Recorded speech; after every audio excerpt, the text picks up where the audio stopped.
Welcome बच्चों, स्वागत है आपका मेरे चैनल में जिसका नाम है न्यूक्लियस। मैं हूं मोनिका शर्मा। हम लोग पढ़ रहे थे क्लास 6 के साइंस का 5th चैप्टर जिसका नाम है measurement of length and motion. Okay, last class में पढ़ा था कि लेंथ को मेजर करने की कौन कौन सी यूनिट्स है, किलोमीटर, मीटर, सेंटीमीटर, मिलीमीटर, और लेंथ नापने की ऐसे यूनिट मीटर, वो हमने जाना था। फिर हमने पढ़ा था कि स्केल क्या होता है, जो स्केल आप यूज करते हैं क्लास में लाइन बनाने के लिए या ड्राइंग के लिए, वो उस पर कैसे हम सेंटीमीटर देखते हैं, कैसे मिलीमीटर देखते हैं, वो हम चीज़ें लास्ट पढ़ चुके हैं। उसके बाद हमने पढ़ा था कि हम मेजरमेंट कैसे लेते हैं, हमारी आई कहाँ होनी चाहिए, उसकी पोजीशन क्या होनी चाहिए, जो बिल्कुल सही मेजरमेंट आए। ठीक है, नेक्स्ट हमने पढ़ा था कि अगर आपका स्केल टूट जाता है तो वो आप कैसे करते हैं मेजरमेंट। ओके, ये सब हम लास्ट पढ़ चुके हैं। आज हम पढ़ने वाले हैं कि आपने देखा होगा कि आपका जो स्केल है वो तो एक हार्ड मटेरियल है, टाइट, मतलब कठोर चीज है, वो है ना, टूट जाएगा आप इससे मोड़ोगे तो उसको। आपने देखा होगा जो टेलर्स होते हैं या जो मिस्त्री जो घर बनाते हैं, ठीक है, उनके पास जो एक इंची टेप बोलूं या मेजरिंग टेप बोलूं, वो कुछ अलग होता है मटेरियल। जैसे दर्जी तो बिल्कुल एक फीता से यूज करते हैं, बिल्कुल फ्लेक्सिबल होता है। जो आपके मिस्त्री होते हैं, प्लम्बर होते हैं, इनका जो मेजरिंग टेप है वो मेटल का बना होता है, वो भी काफी हद तक आप उसे मोड़ तोड़ सकते हैं, वो पॉसिबल है।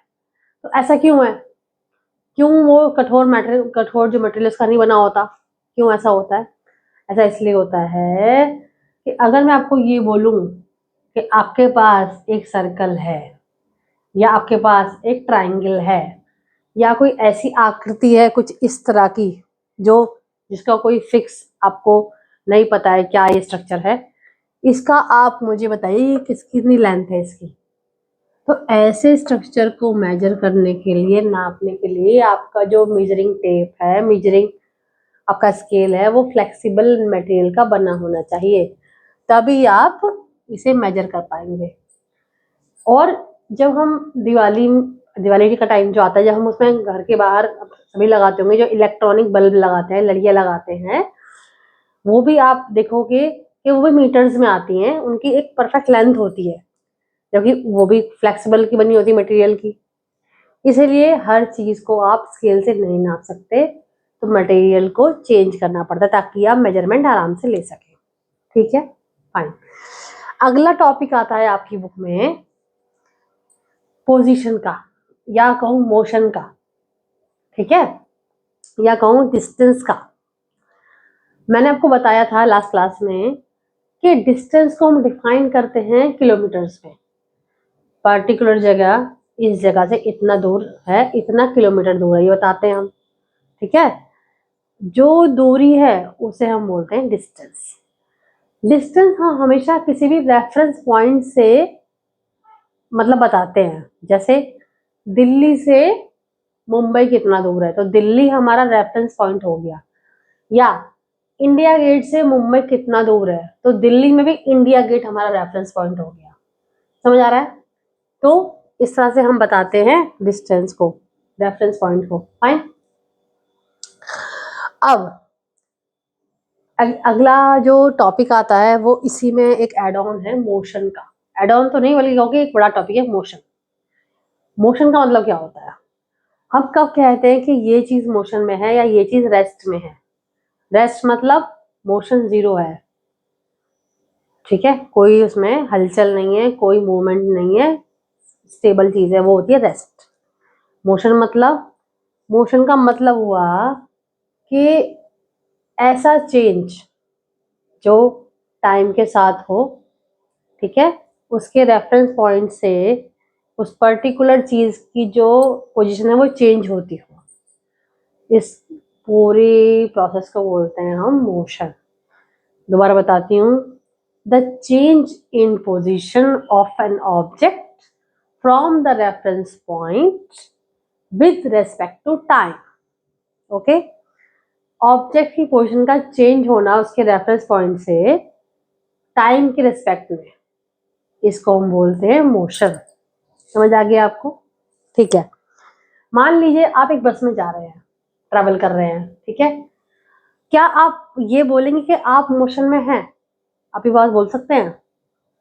मान लो आप बस में बैठे हैं, अमरनाथ जा रहे हैं या कहीं जा रहे हैं, आपने अपनी आंखें बंद की थोड़ी देर के लिए, बस चल रही है और फिर खोल ली, तो आप क्या देखेंगे? आप भी वहीं बैठे हैं, जो पैसेंजर्स हैं वो भी वहीं बैठे हैं। तो क्या आप लोग मोशन में हैं? नहीं, वो बस मोशन में है, क्योंकि वो जहां से चली थी अभी वो वहां नहीं है, लेकिन आप उस बस के अंदर हैं, लेकिन आप रेस्ट में हैं। वो बस जो है वो मोशन में है। समझ आ गया आपको? तो ऐसे हम समझ सकते हैं मोशन को। अगर आप चले होते उस यात्रा के लिए और आप दिल्ली से अमरनाथ गए होते और आप तब जब बीच में मान लो कहीं ट्रैवल चल रहे होते, तब कहा जाता कि हाँ आप मोशन में हैं, क्योंकि आपकी जो ओरिजिनल पोजीशन दिल्ली थी उससे आप काफी आगे निकल चुके हैं। समझ आया? क्योंकि आप बस में स्थिर बैठे हैं, आपकी पोजीशन चेंज नहीं हुई है, इसलिए आप मोशन में नहीं है। समझ आ गया आपको? ठीक है। अब ये तो हो गया हमारा मोशन की बात हो गई। अब मोशन के भी अलग अलग टाइप होते हैं। एक होता है लीनियर मोशन, जैसा कि नाम से पता लग रहा है, जो लाइन में हो, स्ट्रेट लाइन, सीधी लाइन में जो मोशन होता है वो होता है लीनियर मोशन। इसके बहुत सारे एग्जाम्पल हैं। फॉर एग्जाम्पल ये मेरे हाथ में मार्कर है, अगर मैं इसे नीचे छोड़ दूं तो ये जमीन को जाके गिर जाएगा। तो इस तरह का मोशन होता है लीनियर मोशन। सिंपल आप वॉक करते हैं, सड़क पे चलते हैं, दौड़ते हैं, वो क्या है? वो है लीनियर मोशन। ठीक है। अब आपने कोई भारी बक्सा है, आपने उसको थोड़ा धक्का लगाया, वो आगे खिसक गया, वो क्या है? Linear motion. समझ आ गया? अब आप क्लास में बैठे पढ़ाई कर रहे हैं, आपके हाथ में रबड़ थी जो गलती से नीचे गिर गई, वो क्या है? Linear motion. तो जो मोशन स्ट्रेट लाइन में होता है, या ऐसे हो या ऐसे हो, वो होता है लीनियर मोशन। समझ आ गया आपको? अगला जो टाइप है मोशन का वो है सर्कुलर मोशन। पहले आप एक सुनते होंगे, आप तो आई थिंक आपके टाइम में तो समझिए, हमारे टाइम में, कि सर्कस वाले जो होते हैं बाइक चलाते हैं कुएं में, या छोटे जो बच्चे होते हैं वो क्या करते हैं, एक रबड़ उनके हाथ में है या कोई लकड़ी हाथ में आई, अपना रस्सी बांधी से घुमाना स्टार्ट कर देते हैं। देखा है आपने से करते हुए? वो जो मोशन है वो सर्कुलर मोशन है। या फिर कोई आपका एथलीट है, वो राउंड ट्रैक पे दौड़ रहा है, वो क्या है? सर्कुलर मोशन है। फाइन आ गया? मतलब सर्कुलर पाथ पे जो भी मोशन, जो भी गति हो रही है, चाल चली जा रही है, वो आपका सर्कुलर मोशन है। अगला आता है आपका ऑसिलेटरी मोशन। ठीक है। इसका मतलब क्या होता है ऑसिलेटरी का? ऑसिलेटरी मोशन होता है आपका ऐसा मोशन जो एक स्पेसिफिक पाथ के बीच में हो। फाइन। जैसे आपने क्या किया, आप झूला झूलते हैं पार्क में, बैठे होंगे झूले पे, झूले का जो मोशन है वो सिर्फ ऐसे ही रहता है, इस पोजीशन पे गया, फिर इस पे, फिर इस पे, फिर इस पे, तो ये इतना ही पाथ कवर करता है बार बार।